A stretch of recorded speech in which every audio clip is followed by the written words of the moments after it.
우리가 예상했던 시점보다 빨라지는 금리 인하가 진행될 가능성이 크고 여기에 급증하는 미분양 시장도 눈여겨봐야 될 것 같습니다.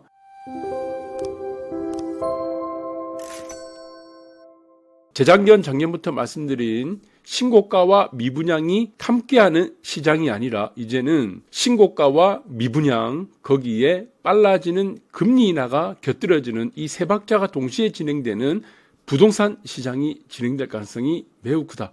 여러분들 이렇게 정리하는 것이 맞다고 봅니다. 그래서 도이체뱅크 부도위험 치솟고 주가도 15% 하락했다고 하는데 이전에 이제 크레딧 스위스라는 CS죠. 여기서 이제 전이가 됐습니다. 도이체뱅크로. 부도 위험 커지고 이런 이유들이 무엇이냐? 결론적으로 이런 이유들은 금리 인상입니다. 금리 인상. 과도한 금리 인상이 원인이 되고 있다라는 부분입니다. 그러면은 이런 지금 은행들 그리고 미국의 여러분들이 아시는 중소은행들이 유동성 위기에 처하고 있습니다. 뱅크런이 나타나게 되면은 당연히 유동성 위험에 처하게 되겠죠. 모든 이유가 급격한 금리 인상이 되고 있다. 그래서 지금 SVB발 공포 미예금도 일주일 새 127조 원이 증발했다고 합니다. 127조 원. 다 빼내는 거예요. 이 뱅크런입니다. 이걸 막을 수 있나요? 개인의 의지를 가지고 개인의 의사결정이죠. 휴대폰으로 그냥 이체만 시키면 되는 겁니다. 이 돈들이 다 어디로 가고 있습니까? 중소은행 불안감에 대형은행 MMF로 가고 있다. 이 MMF는 머니터링 마켓 펀드라고 여러분들 잘 아실 겁니다. 단기자금입니다. 이쪽으로 다 이동을 하고 있다. 이런 부분들을 쉽게 생각해서는 안 될 문제입니다. 결국에는 이 중소은행의 부도 위기는 나중에 또 어떻게 돌아갑니까? 대형은행에도 돌아갈 수밖에 없다는 겁니다. 여기서 나타나는 문제는 금리 인상으로 나타나는 미국은 우리나라와 좀 다릅니다. 채권 부실이죠. 채권 가격의 급격한 하락 때문에 나타나는 현상이다. 이렇게 보시면 될 것 같아요. 그런데 한국은 좀 다르죠. 지난주에 한번 말씀드렸는데 한국은 세 박자가 지금 같이 움직입니다. 미국의 문제, 유럽과 미국의 문제는 하나의 문제입니다. 무엇입니까? 채권 손실입니다. 채권 손실이죠. 금리를 올리게 되면은 당연히 채권 가격이 떨어짐으로 나타나는 이러한 부실이고 한국에는 조금 더 복잡하다. 어떻게 복잡하냐? 부동산 PF, 여기에 이금융권, 이게 1번이라면은 지금 PF, 그 다음에 결론적으로 나타나는 거는 이금융권이죠. 불안해지고. 이 원인은 무엇이냐는 거죠. 원인은, 이게 미분양 급증입니다. 이게 3번. 그럼 3번으로 연결되는 이 미분양이 왜 또 급증합니까? 이것은 또 똑같은 거예요. 금리 인상. 그러니까 원인은 다 똑같습니다. 미국이든 유럽이든 우리나라든 지금 나타나는 금융권의 부실의 트리거, 도화선은 무엇인가? 이 모든 것들이 금리 인상이란 겁니다. 금리 인상을 하다 보니까 분양을 안 하는 겁니다. 분양 신청을 안 해요. 미분양 급증하죠. 이 미분양 급증하는 것은 결국에는 부동산 PF 부실로 다가오고 이 부동산 PF 부실은 이금융권의 또 불안으로 부실로 다가온다라는 것이다. 그럼 이거를 해결책은 무엇이냐? 이 해결책은 딱 하나밖에 없습니다. 결론적으로는 똑같아요. 금리 인하입니다. 금리 인하. 분양자의 입장에서는 차입을 해야 될 겁니다. 자기 돈이 비중을 100%를 주고 청약을 하거나 주택을 사는 사람이 없다는 겁니다. 미국의 문제는 유럽의 문제는 채권 가격의 문제죠. 이 채권 가격을 원래대로 돌아올 수 있는 방법. 채권 가격을 올리는 방법밖에 없죠. 그것이 뭡니까? 금리 인하밖에 없다는 겁니다. 그래서 저는 이 금리 인하가 우리가 생각했던 시점보다는 앞당겨질 가능성이 크다. 앞당겨진다. 저는 그렇게 보고 있습니다. 그래서 보통 한 6개월 정도를 제가 지금 예상을 했었는데 6개월보다는 지금이 이제 3월 달이니까 4월 달 초가 이제 들어가게 되겠죠. 그렇다면은 10월 전에 10월 정도에는 우리가 연말이나 10월 정도 되는 금리 인하가 나타날 가능성이 있다고 봤는데 이것이 6개월이 아니라 한 3개월에서 4개월 정도 혹은 그 이전이라도 금리 인하가 나타날 가능성은 매우 다분히 높다. 저는 그렇게 예상됩니다. 그래서 이거는 당면한 문제가 사실은 금리 인상도 물가라는 부분 때문에 올렸는데 이 물가를 잡는다는 부분이 금리 인상으로만 해결이 안 된다는 인식이 이미 퍼져 있기 때문에 결론적으로 미국, 유럽, 한국의 금융기금만 부실시키는 요인밖에 안 된다. 그래서 이 해결책은 오로지 하나밖에 없다. 딴 거 없습니다. 금리 인하. 그래서 금리 인하는 당겨질 가능성이 크다라는 부분입니다. 그래서 지금 115조 사상 최대를 지금 부실이 이금융권 부실 15조 최대로 기록을 하고 있다. 여기서 좀 특이한 금융기관이 하나 있습니다. 이게 바로 새마을금고입니다. 지금 예금자 보호법이 5천만 원밖에 안 돼요. 여러분들 이거는 5천만 원밖에 안 되기 때문에 5천만 원 넘어가는 금액에 대해서는 예금자 보호가 안 됩니다. 네, 우리나라, 미국 같은 경우는 뭐 3억, 일본이 1억이고 대부분의 선진국은 2억 이상 정도가 되는 걸로 알고 있는데, 자, 이 부분에서 지금, 자, 이거 뱅크런이 나타날까? 아닐까라는 부분들도 여러분들이 조금 대비를 좀 해야 될 것 같습니다. 자, 왜 그러냐? 부동산 대출 시장에 큰 소리죠. 근데 이것이 어디서 지금 부실이 나타나고 있습니까? 부실 경고등 켜졌죠. 부동산 연체 한 달에 9천억 원이 급증했다고 합니다. 부동산 연체만 한 달에 9천억 원. 자, 이거 다 똑같습니다. 한국의 문제는 세 가지 아까 말씀드렸죠. 네, 미분양, 거기 따라오는 PF 대출, 그 다음에 이금융권, 금융권의 부실인데, 자, 여러분들 이거 심각합니다. 저는 이게 조금 간과할 문제는 아니라고 보고 있습니다. 부동산 PF 대출, 새마을금고, 네, 연체액이 2021년도에는 60억 원밖에 지나지 않았어요. 연체액이. 그런데 지금 지난해 말만 해도, 지금 4월달이죠. 이제 4월달로 들어가고 있는데, 지금 3월 말이니까 지난해 말만 해도 602억 원입니다. 10배가량이 증가했습니다. 그러면 지금보다 이건 지금은 더 늘었다는 얘기죠. 연체액이. PF 관련 연체액만 따졌을 때. 자, 이거는 이제 PF 관련 연체액뿐만이 아니고 다른 부실도 지금 나오게 된다 그러면은 조금 심각하게 봐야 되지 않을까라는 부분도 좀 듭니다. 네, 너무 지금 PF에 지금 올인이 된 모습이고, PF는 일반적인 우리가 대출 시장보다는 금리가 높습니다. 네, 그래서 이제 부동산 시장은 너무 이렇게 낙관적으로 보지 않았나. 새마을금고는 그렇게 예상이 됩니다. 그래서 결론적으로는 분양률이 떨어지는 이 문제죠. 미분양. 네, 그리고 중도금 대출이 막힐 수밖에 없죠.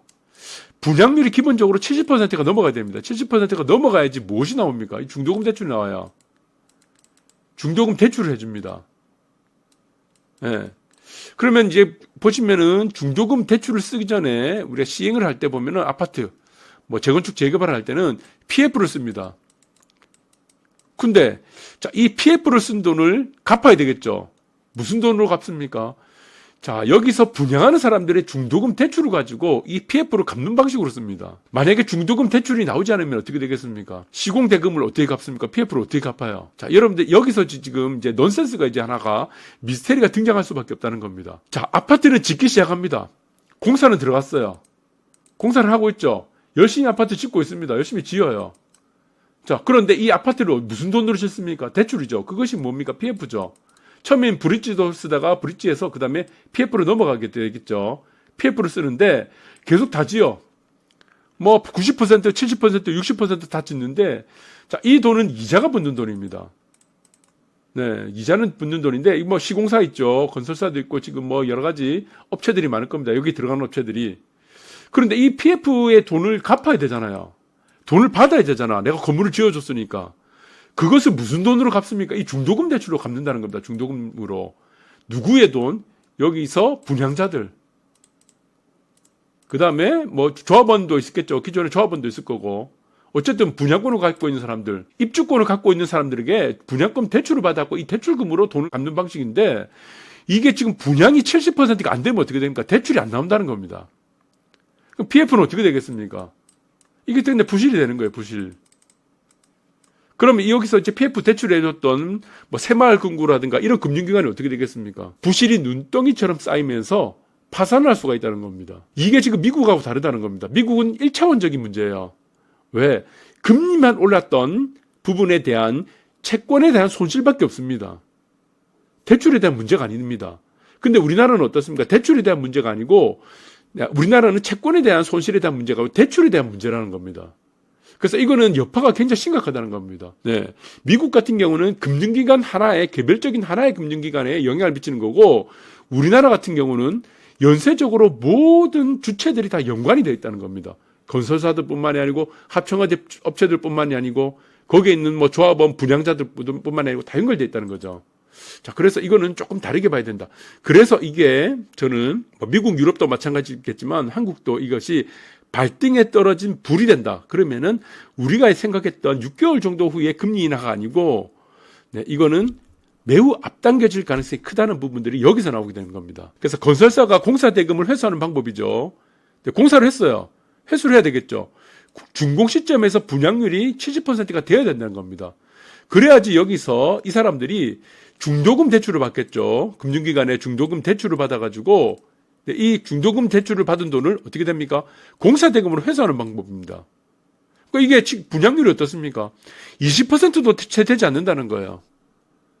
그 회수가 안 된다는 거죠. PF는 모두가 지금 부실이 된다는 겁니다. 그래서 저는 새마을금고가 이게 조금 쉽게 생각할 문제가 아니다. 라는 부분입니다.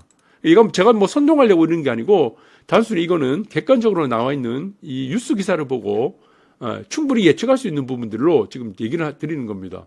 어차피 판단은 여러분들이 하는 거예요. 5천만 원 이상 넣어놨다.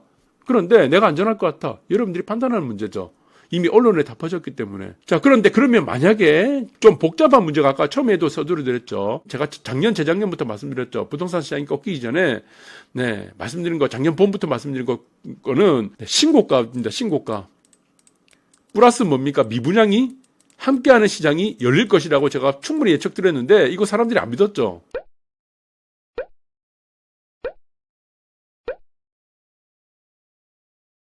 이런 시장이 어딨냐? 근데 지금은 좀 복잡해졌어요. 뭡니까? 신고가와 미분양이 겹쳐지고 거기다 뭡니까? 금리 인하가 또 겹쳐지는 겁니다. 이 부분입니다. 그러면 단순히 금리 인하만 대결되면은 PF 대출에 대한 부실은 완화가 되느냐? 이 부분도 또 아니라는 겁니다. 그래서 지금 미국 같은 경우는 아까도 말씀드렸지만 미국은 1차원적이라고 했죠. 1차원. 왜? 금리만 하락시키면은 인하시키면 다 해결돼요. 채권 손실이니까. 그런데 지금은 문제는 조금 복잡한 게 한국은 금리를 인하한다고 이것이 미분양에 대한 문제가 70%까지 가야 되겠죠. 이게 해결되느냐 안 되느냐 문제죠. 이 근본적인 문제는 뭡니까? PF죠, PF. PF는 분양이 70% 이상 사야 되니까. 그럼 또 하나의 문제가 생긴 겁니다. 해결을 하려면. 그 해결이 뭡니까? 여기 보시면은 나와 있습니다. 자, 주황색은 분양 가격입니다. 이게 분양 가격이에요. 제가 목이 좀 쉬어가지고 죄송합니다. 그리고 이거는 거래 가격입니다. 검정색은 거래 가격이에요. 그러면은 분양 가격이 분양자를 입장에서 분양 가격이 싸다는 인식이 나와야 된다는 겁니다. 그래야지 분양이 70% 이상 넘어가겠죠. 그런데 지금 문제는 뭡니까? 분양가가 거래 가격보다 높다는 거예요. 그러면은 아파트를 살려고 집을 살려고 하는 사람들은 어떤 거 사겠습니까? 비싼 돈을 주고 분양을 신청을 하겠습니까? 아니면은 인근의 준신축, 이제 뭐 지금 지은 지 얼마 안 된 준신축, 입지도 조금 더 좋고 뭐 큰 차이 없는 곳에 가격이 저렴한 이미 준공된 아파트를 사겠습니까? 준공된 아파트를 사는 거예요. 준신축을 산다는 거죠. 준신축이라든가 아니면은 저렴한 구축을 산다는 겁니다. 그러니까 특례보금자리론 자체가 지금 인기가 있는 게 뭡니까? 분양가가 높다 보니까 지금 거래되고 있는 이미 준공된 아파트 너무 싸다는 겁니다. 반토막이 났잖아요. 40% 이상 하락을 했잖아요. 그러니까 이거 살 수밖에 없는 거죠. 결국에는 뭡니까? 가격 메리트죠. 가격 메리트. 가격 메리트란 게 굉장히 중요하다는 겁니다. 가격 메리트. 그러면은 거래되는 가격 자체가 분양가보다 높아지면 어떻습니까? 이거는 어떻게 되는 겁니까? 지금 분양하는 아파트들이 가격이 싸다는 겁니다. 가격 메리트가 생기는 거죠. 그럼 분양이, 미분양이 다 해소된다는 겁니다. 결론적으로 무엇이냐? 금리 인하가 선제적으로 조건이 돼야 되고 분양가보다 현재 거래되는 이미 준공된 아파트의 가격들이 지금 현재 분양되는 아파트보다 가격이 높아지면 이 문제는 다 해결된다는 겁니다. 왜? 이제는 지금 분양하고 있는 아파트들이 기존에 거래되는 준공된 아파트보다 싸기 때문에 가격 메리트가 생기기 때문에 전부 다 미분양된 아파트들이 완판이 될 수밖에 없다는 겁니다. 그래서 지금의 한국에서 나타나는 문제들은 미국보다는 조금 다차원적으로 봐야 되고, 자, 여기서 보시면 여러분들 아시겠지만 이전에는 어떻습니까? 분양 가격이 떨어진 곳이 있었습니다. 떨어질 때가 있었죠. 이제 1번입니다. 1번 구간에서 분양 가격이 한번 떨어졌었고, 이 국면에서 거래된 가격보다 떨어졌었고, 그리고 지금 분양 가격이 보시면은 거래되는 가격보다 떨어진 가격이 이게 2번입니다. 자, 여기서 나타났던 효과는 무엇입니까? 1번의 효과는 이거는 반값 아파트예요. 반값. 반값 아파트입니다. 값이 안 써지네요. 반값 아파트죠. 그리고 2번에 있어서는 뭡니까? 이거는 분양가 상한제죠. 분양가 상한제 플러스 그다음에 재초한 라는 문제입니다. 결국은 세금으로 토해내는 거죠. 싸게 분양해라 이겁니다. 반값 아파트도 싸게 내니까. 결국에는 이 문제는 다 완판이 될 수밖에 없었던 것은 가격 메리트가 생겼다는 거다. 어떤 가격 메리트? 실거래가보다 구축 아파트에 이미 거래된 준공된 아파트보다 분양하는 아파트의 가격이 싸기 때문에 완판됐다는 겁니다. 자, 그래서 이 문제는 결론적으로는 거래 가격이 분양가보다 높아지면 된다. 자, 이것이 금리 인하 플러스 어떻게 돼? 기존 거래 아파트들의 가격이 상승하는 해야지 이 문제들이 해결된다. 이 문제를 여러분들이 이렇게 보시면 될 것 같아요. 그래서 지금은 미분양도 10만 원은 넘겨갈 것 같습니다. 충분히 넘길 것 같아요. 왜 그렇습니까? 거래 가격의 회복 속도는 느리죠. 금리는 아직까지 인하를 안 했죠. 그래서 1차적으로 가장 먼저 해야 될 것은 1번 가장 먼저 금리 인하부터 해야 된다. 그 다음에 무엇입니까? 네, 미분양 대책을 세우는 방법. 1번이 선제적으로 금리 인하라는 부분들이 전 선제 조건이 돼야 되고, 두 번째 규제 완화. 무조건 규제 완화, 지금 풀 수 있는 규제 완화는 다 해야 되고, 그리고 지금 3번 또 하나 있습니다. 3번은 뭐 어떤 거? 정책 대출. 네, 정책 금리를 조금 더 완화시켜야 됩니다. 이 완화시키려면 결국에는 금리 인하가 선제 조건으로 나와야 되겠죠. 그래서 이 문제들, 대한민국의 금융기관의 이런 부실들, 이런 문제들이 지금은 안심해도 괜찮다고 지금 얘기를 하고 있지만 이거 심각합니다. 10만 원까지 넘어가게 된다면은 이 문제는 사회 전반적으로 영향을 미치기 때문에, 자, 정부에서도 그렇지만 한국은행도 마찬가지다. 조금 빨리 서두를 필요가 있다. 저는 그렇게 보고 있습니다. 금리 인하를 서둘러야 된다. 여러분들 참고하시기 바라겠습니다. 감사합니다.